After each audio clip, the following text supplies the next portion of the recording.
Planning a visit to Silver Springs State Park? Here's what you need to know, including some of the best ways to experience the park's famous crystal clear springs. While you're here, we recommend taking a glass-bottom boat tour, which takes you over the springs to see aquatic wildlife and the underwater springs bubbling up from the limestone below.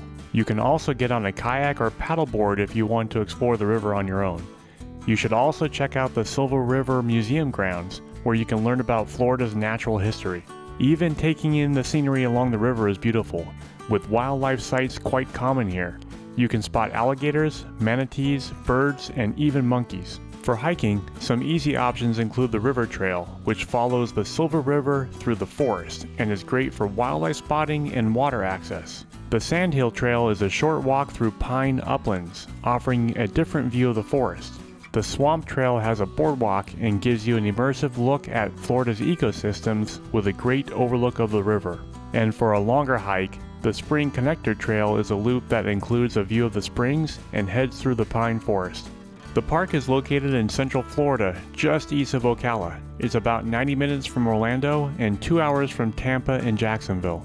You need about a half day in the park to see the main sights and take a boat tour. If you want to explore the museum and do a longer hike, then plan on a full day. Camping is available in the park, with Ocala offering nearby lodging.